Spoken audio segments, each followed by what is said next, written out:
faire tout le week-end. Et ça fait 2-3 semaines que j'ai pu m'entraîner, donc j'ai préféré faire l'impasse sur cette course et être là le week-end prochain. Là. Voilà, donc l'objectif, terminer la saison en Italie pour toi. Et puis les projets futurs. Mais après, j'ai signé avec le team Suzuki Hollande, avec Burfund. Donc à partir de novembre, on va attaquer l'entraînement hivernal et j'espère dans les meilleures conditions possibles, surtout physiquement. Donc voilà quoi. Ouais, je te remercie beaucoup Jérémy, je te souhaite bon courage, bon rétablissement contre Wavit dans cette catégorie MX2, donc ça sera en Italie la semaine prochaine. Ouais, la semaine prochaine, ouais. Et puis tu vas suivre avec nous cette deuxième manche, ça part dans 15 secondes. Ouais, je suis, les conditions sont difficiles et j'espère que ça va bien marcher pour les Français. Allez, merci Jérémy, à bientôt, salut. Ciao. Allez, départ donc de cette deuxième course, ultime manche de la journée, déjà une chute au départ. Le meilleur départ, c'est pour Tommy Searle. Tyler Rattray juste derrière.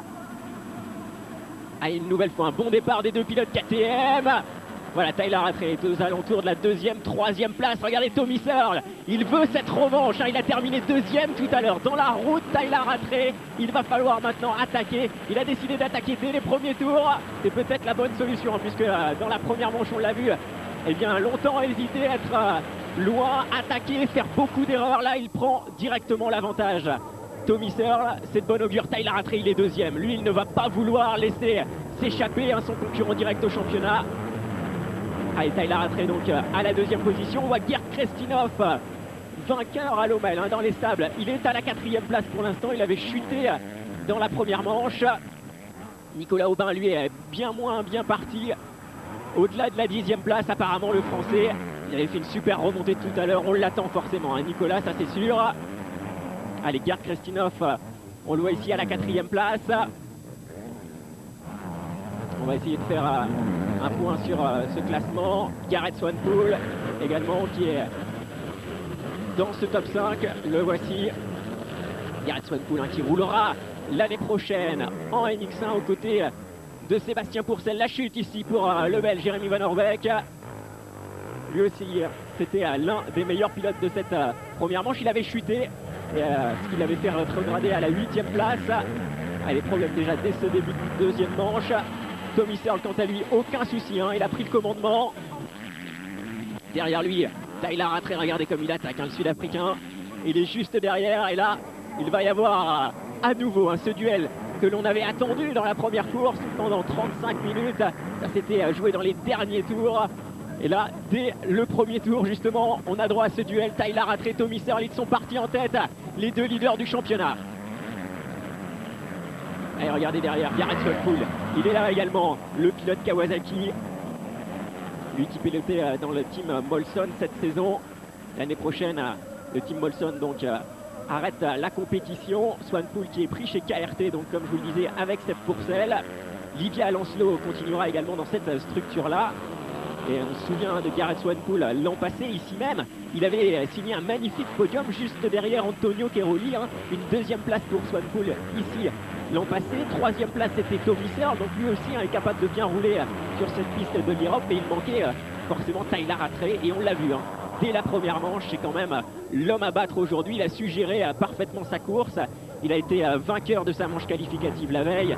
Donc aucun souci à se faire pour Tyler Rattray, pardon. Et vous avez vu Gerd Krestinov qui est lui aussi très bien parti. Attention à ce jeune pilote très fort dans le sable. Attention également ici avec la chute du Français Steven Frossard sur le bord de cette piste. Une chute assez violente pour le Français, malheureusement.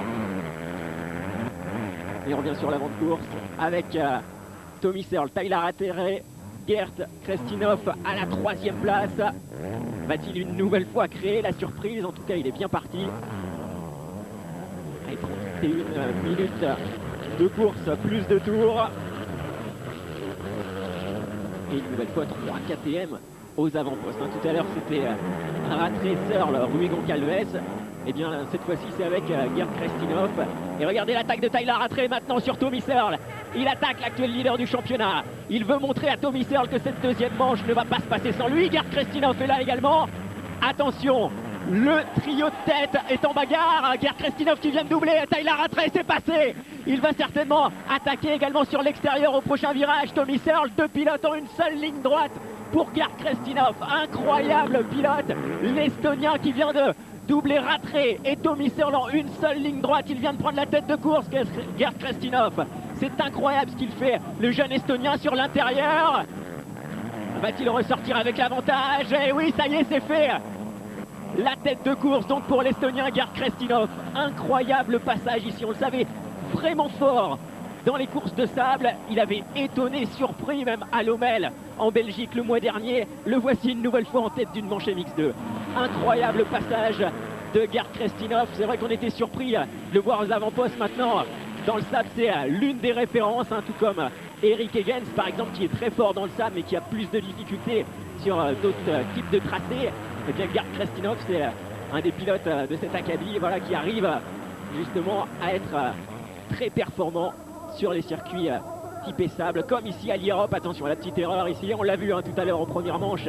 Souvent rien ne sert de partir devant et ensuite de baisser de rythme. On l'a vu avec Tyler Rattray qui lui justement a préféré attendre, regarder, analyser les trajectoires de ses concurrents, les erreurs faites par ses concurrents et ensuite passer en tête dans les dernières minutes de course. Le duel Rattray-Tommy Searle, là une nouvelle fois à l'avantage du Sud-Africain Tyler Rattray. Quel magnifique début de course en tout cas. Avantage à Gerd Kristinov, l'Estonien qui représentera son pays aux nations. Ensuite on retrouve Tyler Rattray, Tommy Searle troisième maintenant. Il va s'accrocher, Tommy Searle, on l'a vu survolter dans les dernières minutes de la première manche. Allez, je vous donne rendez-vous forcément sur le forum de Motors TV, motorstv.com, pour donner votre pronostic, pourquoi pas poser vos questions même, donner vos impressions. Mais c'est vrai que là, difficile de savoir qui va terminer cette manche en tête. Allez, 28 minutes, plus de tours. Encore 28 minutes pour connaître qui va pouvoir remporter ce Grand Prix de Hollande ici à l'Europe. Et avantage à Gerd Kristinov dans cette deuxième manche. Et on va essayer de voir maintenant où en sont nos Français. Et Nicolas Aubin est actuellement placé à la 12e position, 12e place donc pour Nicolas Aubin. Un départ un petit peu plus difficile qu'en première manche. On voit ici le dépassement de Tyler Rattray sur Tommy Searle. Tyler Rattray qui reste dans la roue quand même de l'Estonien Gerd Kristinov. Joël Rollens également a eu un problème, on l'avait vu très rapide, le Belge. Problème dans le premier tour.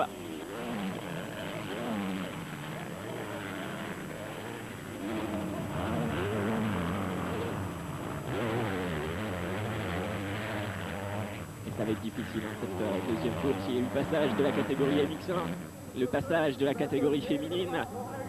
Et nous revenons ici pour cette deuxième manche. Le circuit est énormément bosselé, troué. On a derrière Mathis Caro, qui avait fait une très belle course quant à lui dans la première manche. Il est rentré dans le top 10, on avait vu éclater de joie passer le drapeau à damier. C'est vrai que c'était une super performance pour lui. Matteo Bonini est également aux avant-postes. L'Italien à la 5e place pour l'instant. Et ensuite Evgeny Bobrichev qui le suit en bataille pour cette 5e place.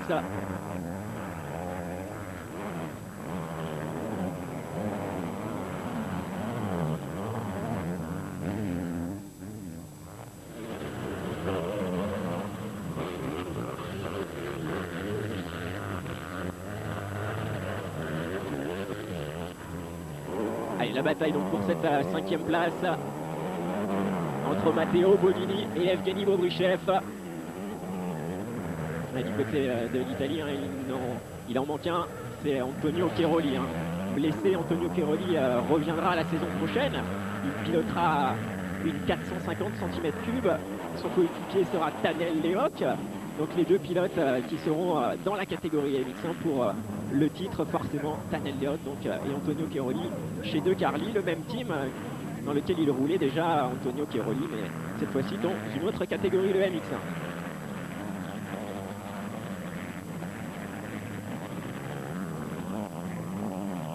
Et l'attaque maintenant de Tyler Rattray sur Gerd Kristinov. Regardez, il s'est retourné, l'Estonien, il a vu le Sud-Africain juste derrière lui. Eh oui, c'est sûr, Kristinov est fort dans le sable. Rattray est quand même le leader du championnat. Et qui va pouvoir le détrôner aujourd'hui? On l'a vu vraiment incroyable dans la première manche. Il avait vu le retour de Tommy Searle. Eh bien, il a réussi à attaquer de nouveau. Cette fois-ci, Gerd Kristinov est en tête. Mais là, il se fait de plus en plus menaçant quand même, hein, Tyler Rattray. On l'avait vu un petit peu plus réservé dans la première manche quand il était derrière Rui Goncalves. Mais il a vu que cette fois-ci, Tommy Searle est juste derrière. Et bien là, les écarts sont vraiment minimes. Hein. Rattray, Kristinov, Searle. Et regardez l'attaque maintenant de Tyler Rattray. À l'intérieur, c'est passé. Tyler Rattray qui prend la tête de course. Quel incroyable deuxième manche, ça c'est sûr. Quel début de course. Tyler Rattray, Gerd Kristinov. Avantage à l'Estonien sur la série de vagues qui reprend la tête. Allez, le commandement donc pour la KTM numéro 37. 3 KTM une nouvelle fois aux avant-postes. Gerd Kristinov, Tyler Rattray qui recoupe les trajectoires. Et il est sur les intérieurs, Tyler Rattray. Gerd Kristinov préfère jouer avec les appuis. Deux styles de pilotage différents, deux trajectoires différentes à chaque fois pour les deux pilotes. Toujours l'avantage à Gerd Kristinov. Tyler Rattray sur l'accélération à l'extérieur, c'est passé pour Tyler Rattray. Ah, ça va être difficile de battre Tyler Rattray. Hein. Il le montre quand il attaque, il passe. Le Sud-Africain, il vient de prendre la première place.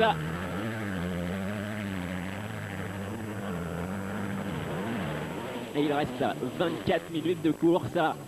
Tout reste à faire, hein, ça c'est sûr. Même si Rattray se montre inarrêtable et assez indomptable là depuis le début de manche. Il a quand même Gerd Kristinov derrière lui. Tommy Searle qui va absolument vouloir prendre sa revanche, ça c'est sûr. Mais là regardez, Rattray il a réussi à reprendre quelques mètres d'avance. L'attaque maintenant c'est Tommy Searle sur Gerd Kristinov. Tommy Searle sur l'extérieur, Gerd Kristinov à l'intérieur. Un petit moment où il faiblit là, Gerd Kristinov, et Tommy Searle qui revient. Allez, ça va être intéressant de voir le déroulement de cette deuxième course. Ouais, Tommy Searle est dans la roue maintenant de Gerd Kristinov. Allez, en plus il a vu Tyler Rattray le doubler. Tyler Rattray qui s'échappe maintenant. Aucun moment de répit, ça c'est sûr.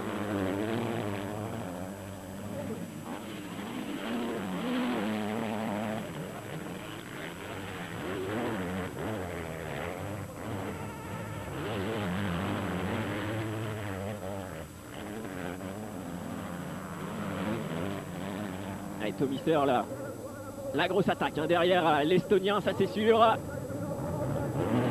Et ça va passer pour la deuxième place. Ça y est, c'est fait pour Tommy Searle qui prend la deuxième place. Et on ne va pas attendre plus longtemps pour féliciter Livia Lancelot qui est avec nous au téléphone. Livia, nouvelle championne du monde. Félicitations Livia.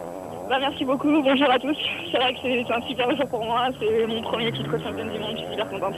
Voilà, félicitations. Alors comment ça s'est passé? Dis-nous un petit peu en quelques mots comment tu as vécu cette journée. John, it seems you have done a very good job. Au mieux, je dirais. J'ai abordé la journée sans trop de stress. De ce côté-là, ça s'est super bien passé. En première manche, j'ai assuré ma deuxième place derrière l'ailleurs parce que bon, bah, elle était bien trop rapide pour que je tente quelque chose sans prendre de risque. Et en deuxième manche, bah, j'ai eu la chance qu'elle ait quelques petits problèmes avec la moto. Donc j'étais deux, je suis passé en tête et je gagne le Grand Prix dans le sable. Je gagne le titre, donc c'est top. Ouais, un titre que tu attendais depuis assez longtemps en plus. Hein. Bah, un titre que j'attendais depuis longtemps, hein, c'est sûr. C'est ma 4e année en championnat du monde. La première année, c'est sûr que j'étais pas assez rapide pour l'avoir, mais ça fait 3 ans que je le loupais de peu. Et donc là, cette année, c'est vraiment top, c'est génial. Ouais, félicitations. Alors maintenant, les vacances Maintenant, bah non, pas encore. Premièrement, je serai à Tiwa le week-end prochain. Ensuite, je vais terminer le championnat de France. Et puis après, la finale du championnat de France à Château-Gontier le 15 octobre. Là, ouais, je vais prendre des vacances, ça c'est sûr. Et puis les objectifs ensuite, ce sera quoi, Livia? Tu retournes en championnat du monde hein, l'année prochaine? Alors ouais, bah, les objectifs, je continue à peu près dans la même structure avec la famille Pourcel, mais dans le team KRT. Et donc je vais repréparer une saison pour l'année prochaine cet hiver aux côtés de Sébastien Pourcel et Gareth Sonepoul. Donc ouais, ça c'est sûr que je serai en championnat du monde l'année prochaine. J'ai une plaque rouge à conserver, donc je serai là. On espère bien sûr que tu vas la garder. Tu as vraiment bien travaillé pour l'avoir. En tout cas, tous les téléspectateurs écrivent des messages sur le forum, te félicitent, ça c'est sûr. Je suis gentil à tout le monde, je remercie tout le monde et c'est top. Voilà, félicitations Olivia, à bientôt, bravo. Merci, ciao. Ciao, bon Grand Prix, salut. Merci, ciao. Voilà un petit mot donc d'Olivia Lancelot qui a pris un petit peu de son temps pour nous parler et c'est vraiment sympa. Première française championne du monde et ça c'est fabuleux. Voilà, elle a bien travaillé un grand bravo. On revient dans cette manche MX2. Alors on voit Rui Goncalves qui vient de doubler Gareth Swanepoel, qui sera d'ailleurs le prochain coéquipier d'Olivia Lancelot. Et Rui Goncalves qui avait fait une magnifique première manche, il est en train de remonter là en ce moment, le Portugais. Et Gareth Swanepoel qui avait commis une petite erreur. Et Rui Goncalves donc qui est maintenant passé à la 9e place. Et Sean Simpson lui aussi est un petit peu plus en difficulté. On voit ici Nicolas Aubin, le français. Nicolas, il fait une superbe remontée. Comme en première manche, il est déjà arrivé à la 7e place maintenant, Nicolas. C'est incroyable ce qu'il est en train de faire. Il se bat pour la 3e place au championnat du monde. Il le sait, ses concurrents directs sont là, ils sont présents. C'est Sean Simpson, c'est Rui Goncalves. Et tous les trois se battent donc pour le podium final. Il ne restera qu'une épreuve, ça sera la semaine prochaine en Italie. Donc tous les points vont être importants. Et regardez comme il revient sur l'Italien Matteo Bonini. Il est en train de revenir, Nicolas Aubin. On est en train d'assister à vraiment un super week-end de motocross tricolore. La victoire d'Olivia, Nicolas Aubin qui est en train de faire une remontée spectaculaire. Il va certainement repartir de cette épreuve avec la 3e place au championnat du monde. On souhaite bien sûr qu'il la conserve en Italie. Et pour l'instant, il fait vraiment un super travail. Nicolas Aubin, voilà, ça y est, ça va passer sur Matteo Bonini, c'est sûr. Il est plus rapide, Nicolas Aubin. Allez, il est sur l'intérieur du prochain virage et c'est fait. Nicolas Aubin donc vient de prendre la 6e place maintenant. Le pilote qui est juste devant lui, c'est Evgeny Bobrichev. Il ne devrait pas y avoir de souci pour Nicolas vu l'aisance avec laquelle il roule aujourd'hui. Il est en train de faire une remontée incroyable, Nicolas. 6e position actuellement. Et il va attaquer maintenant les 20 dernières minutes de course. Il lui reste du temps pour remonter. Regardez Sean Simpson, il n'est pas très loin derrière. Il suit le rythme de Nicolas Aubin. Il revient sur Matteo Bonini. Et oui, Sean Simpson. Et la chute justement de Matteo Bonini au ralenti à l'intérieur. Ici, la jambe coincée complètement entre le garde-boue et la roue arrière. Il va devoir repartir. Et là, on voit bien l'épuisement total des pilotes. Ça fait 15 minutes qu'ils sont partis, mais c'est de plus en plus dur. Le circuit est très très physique, ils nous l'ont dit à l'arrivée de la première manche. C'est un circuit vraiment physique, c'est une course très dure ici. Et tenir ces 35 minutes de course, ça va être vraiment un enfer. Et là, ça va être intéressant justement de voir ce qui va se passer dans le dernier quart d'heure. C'est là où tout a changé dans la première manche. On avait vu Tyler Rattray et Tommy Searle. Et là, l'écart est assez conséquent. 7 secondes 6 entre Tyler Rattray et Tommy Searle maintenant dans cette deuxième manche. Le Sud-Africain qui a pris une avance confortable maintenant. Ah, c'est parfait ce qu'il a fait. Très bon scénario pour Tyler Rattray. Tommy Searle, quant à lui, avait pris la tête rapidement et ensuite n'a pu suivre le rythme de Tyler Rattray. Le voici justement le leader de la course, vainqueur de la première manche, leader du championnat. Il a 30 points d'avance maintenant sur Tommy Searle et il fait un boulot impeccable, ça c'est sûr. Il lui restera donc à gérer le prochain Grand Prix la semaine prochaine avec plus de 30 points d'avance. Il ne devrait pas y avoir de soucis. Son premier titre lui tend les bras à Tyler Rattray. Il a été excellent, il s'est entraîné un maximum cet hiver. Il n'a pas fait d'erreur cette saison, toujours présent. C'est le pilote quand même qui est monté le plus de fois sur le podium. Il est monté à 11 reprises sur les 13 premiers Grands Prix sur le podium. Donc il avait manqué que 2 podiums en tout et pour tout. Donc c'est vrai que la régularité a payé pour Tyler Rattray. Et puis sur tous les podiums, il n'a fait que des premières ou des deuxièmes places. Imaginez-vous un petit peu. Donc c'est vrai qu'une superbe saison pour Tyler Rattray s'est prouvé une nouvelle fois ici. Avant-dernière épreuve, il a signé une victoire en première manche. Il est bien parti pour en remporter une seconde dans cette deuxième course. C'est vraiment le maître de cette catégorie NX2 cette saison. Après le départ bien sûr d'Antonio Chiaroli. Allez, Nicolas Aubin lui aussi il est en train de faire une superbe remontée. Il a doublé maintenant Evgeny Bobrichev et prend la 5e position. Allez, 5e place pour Nicolas Aubin et ce n'est pas fini.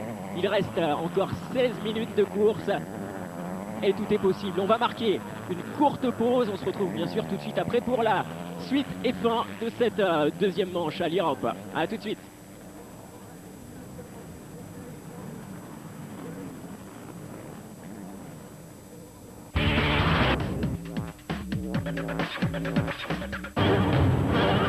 C'est le nouvel 407 SW à une tenue de route exceptionnelle. Stop. Il n'y a pas un truc près du phare là, c'est quoi? Ouais, on l'enlève. J'ai vu un truc dans le fond à gauche aussi là, au fond, un peu plus loin. Voilà. Et j'aimerais bien voir le conducteur aussi. Très bien. On peut voir du début? C'est le nouvel 407 SW à une tenue de route exceptionnelle. C'est parce que nous poussons le perfectionnisme un peu loin.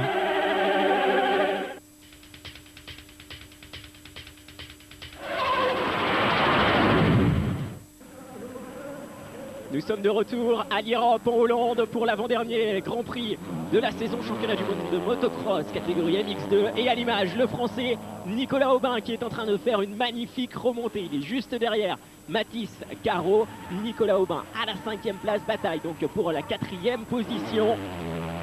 Et c'est vraiment une course fabuleuse, une remontée fabuleuse. Nicolas qui est parti au-delà de la 10e place, un départ difficile pour le français qui remonte à une vitesse incroyable. Et là c'est vraiment bien parti pour lui pour décrocher la 3e place au provisoire de ce championnat du monde. On va écouter Ilario Ricci qui est son team manager avec lequel d'ailleurs il a re-signé pour la saison prochaine. Il sera donc dans le team Yamaha Ricci avec Davide Guarneri. Ouais, voilà, c'est vrai qu'on l'attendait vraiment rapide aujourd'hui, mais pas autant. C'est vrai qu'il nous a surpris. Là, on voit bien qu'il est en train de se battre pour monter sur le podium. Et c'est vraiment cool. C'est important pour nous qu'il soit dans les 4 premiers aujourd'hui, puisque ça fera justement du bien pour le classement provisoire, pour qu'il se place dans le top 3. Ce serait vraiment génial. C'était l'objectif de Nicolas au début de saison, terminer sur le podium des Grands Prix. C'est certainement réalisable. Il va falloir se battre jusqu'au bout. Et là, c'est bien parti. Il est derrière Mathis Caro. Ça ne devrait pas lui poser de soucis. Vous voyez, Nicolas qui est en train d'attaquer le pilote Suzuki. Et c'est passé. Voilà, c'est passé pour le Français. 4e position maintenant pour Nicolas Aubin. Et Mathis Caro qui lui aussi fait une superbe manche.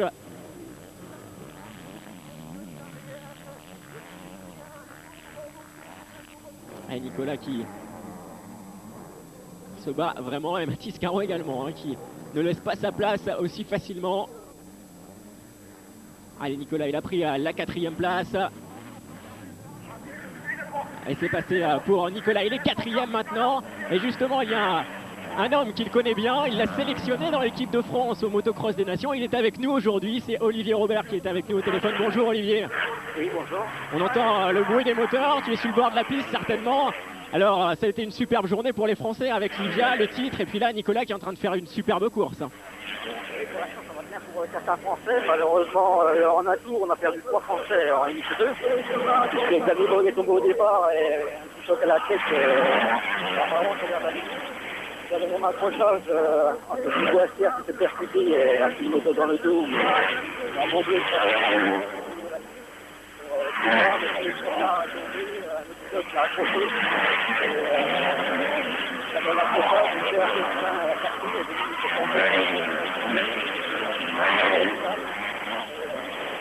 D'accord, merci Olivier, on a des difficultés à entendre un petit peu. On pourrait rapprocher un petit peu le téléphone, certainement ça serait plus simple.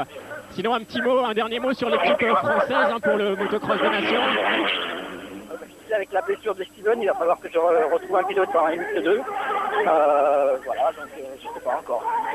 Tu as des nouvelles sur la blessure de Steven Frossard? Qu'est-ce qu'il a exactement? Eh ben, dans l'accrochage, il y a une pédale de frein qui s'est brisée et c'est venu se planter dans le dos de sa cuisse, dans le bas du dos même. Et il va être transféré à l'hôpital pour se faire opérer et la retirer. On ne connaît pas vraiment la gravité, mais c'est assez impressionnant.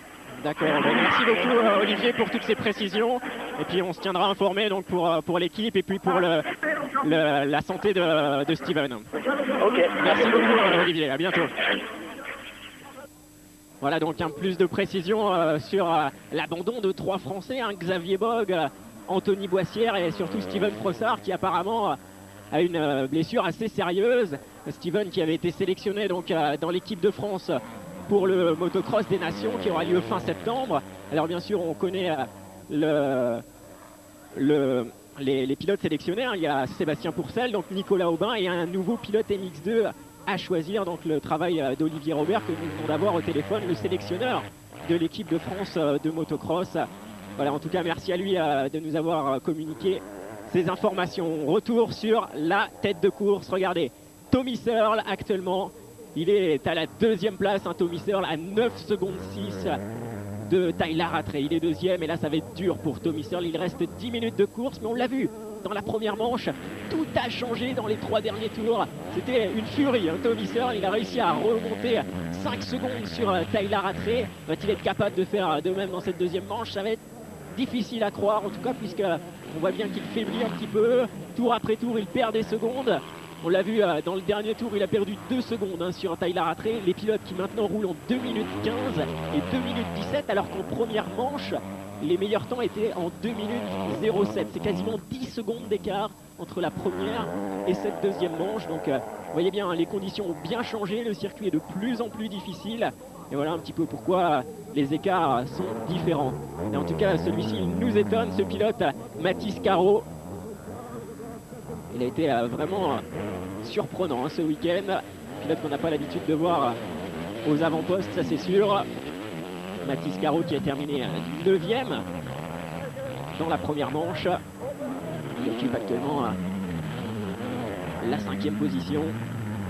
Il est derrière Nicolas Aubin. Mathis, sorry, have you got any comments about Mathis' performance? Voilà, est-ce qu'on va pouvoir avoir quelques informations sur Mathis? Oui, ça fait longtemps qu'il est avec nous en Belgique. Il s'entraîne énormément dans les circuits sablonneux en Belgique. Et on savait déjà son potentiel et vous voyez aujourd'hui ses performances dans le sable et attendez un petit peu la saison prochaine, il sera très très bon. Best of luck to you. Thank you very much. Voilà donc quelques informations du côté du team Suzuki TK au sujet de Mathis Caro. Et pour l'instant c'est vrai qu'il fait une excellente performance et c'est vrai également que c'est un circuit particulier l'Europe. On voit certains pilotes qui réussissent à se démarquer comme on a pu le voir à Lommel notamment avec Gerd Kristinov. Ce sont des circuits de sable complètement et là il y a de vrais spécialistes. Justement souvent les Belges, les Hollandais qui s'entraînent toute l'année dans ce type de conditions. Regardez derrière, nous avons Sean Simpson, nous avon également Rui Goncalves, 2 pilotes KTM qui seront ensemble justement la saison prochaine dans le Team Usine, puisque eh bien, Sean Simpson quitte KTM UK pour le Team Usine. Donc un autre team KTM a annoncé son équipe pour la saison prochaine, c'est KTM Silver Action. Donc le team de Jonathan Barragan en NX1 et on connaît maintenant son coéquipier, ça sera Gerd Kristinov justement, le vainqueur du Grand Prix de Belgique à Lommel. Le pilote MX2 actuellement roulera lui aussi en MX1 avec Jonathan Barragan donc la saison prochaine dans le team KTM Silver Action. Voilà donc pour l'info. Allez, l'attaque de Rui Goncalves maintenant sur Sean Simpson, il remonte tour après tour. Rui Goncalves 3e de la première manche et il devrait doubler le Britannique au prochain virage. Ça y est, c'est fait. Le Portugais donc qui gagne une nouvelle place, il est 6e maintenant, Rui Goncalves. Allez, il va avoir devant lui maintenant Mathis Caro. Il a plusieurs secondes d'avance maintenant, Mathis Caro. Et on rentre dans les 10 dernières minutes de course.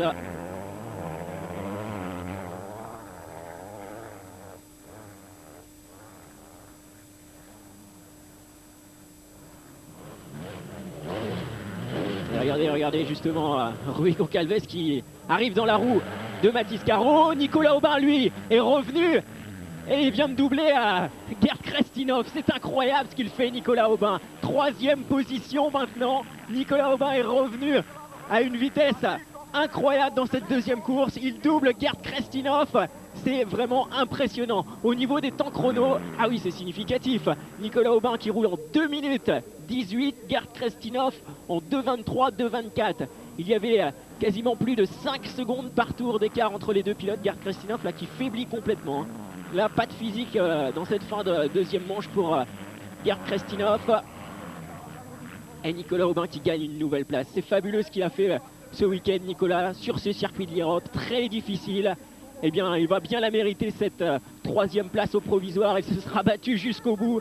C'est superbe ce qu'il fait. Quelle magnifique fin de saison pour le Français Nicolas Aubin. Vice-champion de France élite dans la catégorie MX1. Il avait choisi cette saison de rouler sur les 450 en élite et de participer au mondial en MX2 pour se faire justement eh bien, un petit peu le physique. Il a eu raison puisque justement lors des grands prix comme celui-ci, il faut être fort physiquement, être capable de continuer à imprimer un bon rythme dans les derniers tours et c'est ce qu'il fait. Hein. Nicolas, dans les 5 dernières minutes de course maintenant, il réussit à revenir et à doubler ses concurrents. Juste devant lui maintenant, donc c'est Tommy Searle. Il est à la 2e place, le Britannique, et exactement à 8 secondes de Tyler Rattray. Il a remonté, il a gagné une petite seconde dans le dernier tour. Tommy Searle va-t-il être capable dans ses 3 dernières minutes de course plus de tours de revenir comme il l'a fait dans la première manche? Et pourquoi pas va-t-il nous ressortir une énergie dans ces derniers moments de cette deuxième manche? Voici le leader. En tout cas, Tyler Rattray, lui, n'a plus qu'à assurer. Il a fait une superbe course. Il a réussi à enchaîner des très bons tours, très rapides dès les premières minutes de course. Et ensuite, il a pris la première place sans souci.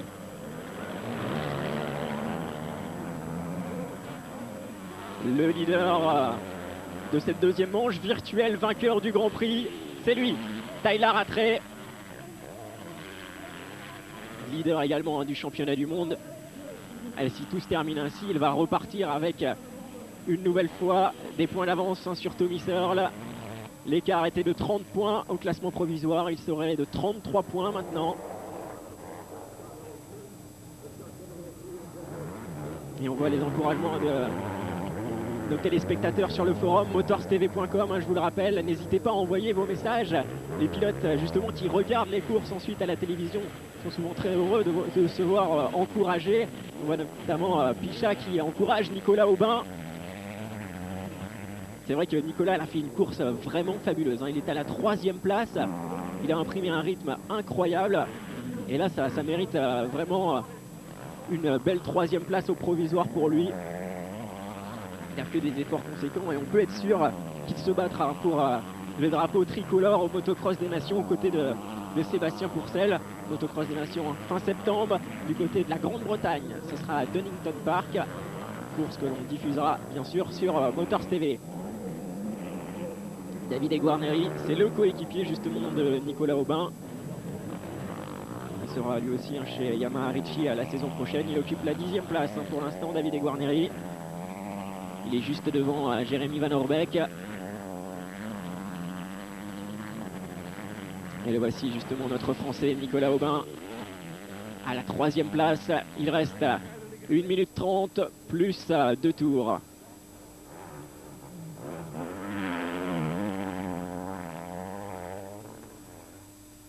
Allez, 5 secondes d'écart, 5 secondes d'avance maintenant pour Nicolas Aubin sur Gerd Kristinov.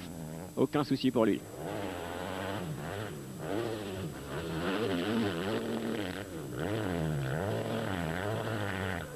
C'est vrai qu'en voyant les bons résultats des Français ce week-end en motocross, on pense également à l'enduro, puisque cette semaine se couraient les ISDE, les 6 jours d'enduro, souvent si dur. Hein. Le reportage qui sera bien sûr diffusé sur Motors TV, eh bien c'est la France qui s'est imposée à ces 6 jours d'enduro dans l'équipe trophée. Chez les juniors aussi sur le podium, l'équipe française 3e place, et dans la catégorie féminine, eh bien on retrouve la France à la 1re position. Donc 2 premières places, une 3e place pour la France dans ces ISDE. C'était vraiment une performance à souligner. Allez, Gerd Kristinov, justement l'Estonien, le voici. Ça a été un petit peu plus difficile dans cette fin de manche. Voilà, il perd 3, 4, 5 secondes sur Nicolas Aubin à chaque tour. Et il est maintenant à la 4e place. On voit également Rui Goncalves qui se bat pour remonter. Et Tyler Rattray, Tommy Searle à 13 secondes maintenant de retard. Voilà, il a fait une erreur, Tommy Searle. Tyler Rattray est maintenant quasi assuré de remporter cette 2e manche. Le retour maintenant de Sean Simpson sur Mathys Caro pour la 6e place. Et Mathys Caro qui va décrocher 2 top 10 ce week-end. Et ça c'est positif pour un pilote qui arrive tout juste en mondial MX2.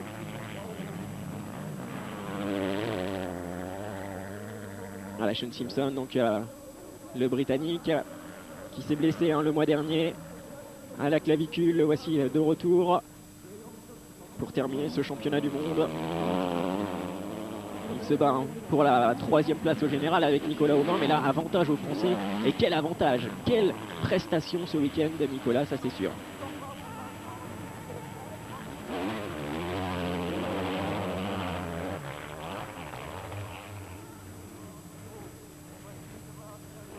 Et Nicolas Aubin, lui, ne pourra pas revenir sur le duo de tête. Il a 57 secondes de retard sur Tyler Rattray. Donc la 3e place pour lui. Maintenant, il faut l'assurer, cette 3e position. La lutte pour la 6e place, elle est en train de se dérouler entre Sean Simpson et Mathis Caro.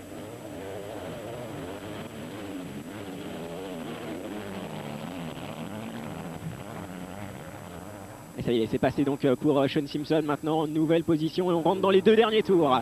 2 derniers tours pour cette 2e manche Grand Prix de l'Europe. Ah, les surprises, on en a eu. On a vu, c'est sûr, un superbe Nicolas Aubin ce week-end. Ça, c'est prometteur pour la fin du championnat. Et puis, on a vu un Tyler Rattray, vraiment maître de son domaine, maître de sa catégorie, qui gagne la première manche. Et là, il a vraiment imposé son rythme, imposé son style dans cette 2e course. Nicolas Aubin, le voici. Il va justement rentrer dans ces 2 derniers tours au prochain passage. Allez, l'équipe de France l'encourage, ça c'est sûr. On les a vus sous la tente. Nicolas Aubin, quelle performance aujourd'hui. Et surtout que le dernier Grand Prix se déroule en Italie. Là justement où est basé son team, à Nicolas, les Team Ricci. Alors forcément on attend une bonne performance de Nicolas lors du prochain Grand Prix. Tommy Searle, le voici. Il est à la 2e place. Ce sera maintenant impossible pour lui de rattraper Tyler Rattray. Voilà, ça sera donc la 2e place sur le podium. Et le virtuel vainqueur du Grand Prix, ce n'est pas terminé. Regardez, tout peut arriver dans ces 2 derniers tours. La fatigue, on le voit vraiment, Tommy Searle là ne subit complètement cette piste. Il ne dirige plus lui-même sa moto, il se fait emmener. Là c'est plutôt mauvais signe quand on arrive à un tel degré de fatigue. On va revoir justement au ralenti ce qui vient de se passer pour Tommy Searle. Vous voyez, ce ne sont plus ses membres qui dirigent la KTM, mais là vraiment la moto qui emmène le pilote. Bien heureusement pour lui, ce sont les 2 derniers tours. Et en tout cas, Tyler Rattray, lui, aura dominé complètement. Dernier tour au prochain passage pour le pilote KTM. Lui aussi est fatigué. Lui aussi va être content de retrouver le drapeau à damier au prochain passage. En tout cas, il aura fait une course magnifique, le Sud-Africain. Le leader du championnat.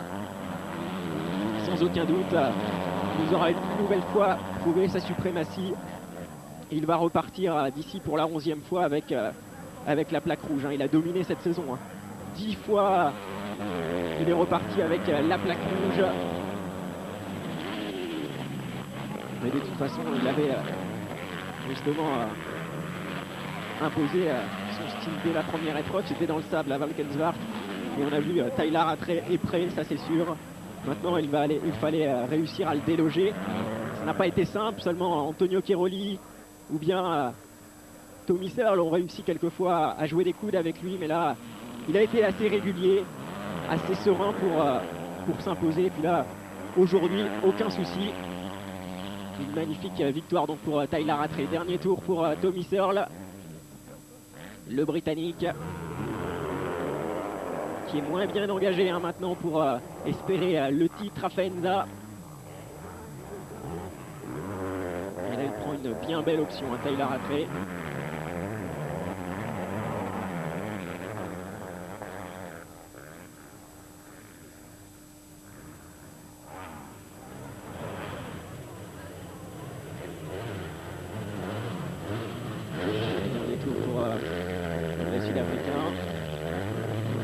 Répondre aux questions du forum. On nous demande si Chad Reed sera présent à Bercy. l'instant, pas de nouvelles de Chad Reed au programme du Supercross de Paris-Bercy. Pas de négociation faite en tout cas pour l'instant. Il reste encore quelques semaines, donc tout pourrait être possible. Mais c'est vrai que la guest star du Supercross de Bercy cette année sera bien évidemment James Stewart, qui vient pour la première fois donc faire un Supercross en France et en plus au POPB à Paris, à Bercy. Donc un événement forcément à ne pas manquer. Allez, les derniers virages avec Tyler Rattray, le vainqueur de ce Grand Prix, auteur d'un magnifique doublé. C'est lui, le Sud-Africain,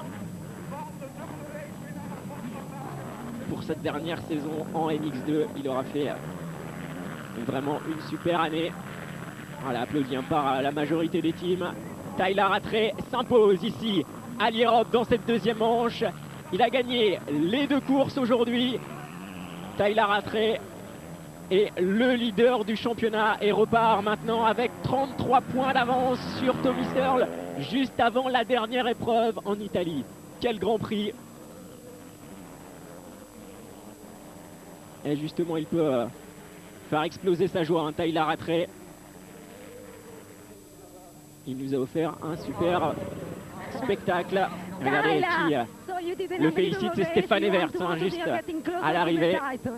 On va prendre ses impressions. Oui, c'était une bonne course, avec la course allait être difficile. Je voudrais vraiment remercier mon entraîneur, puisque si j'en suis à ce stade, c'est un petit peu aussi grâce à lui. Un petit mot également de Stéphane Evert, team manager du team KTM.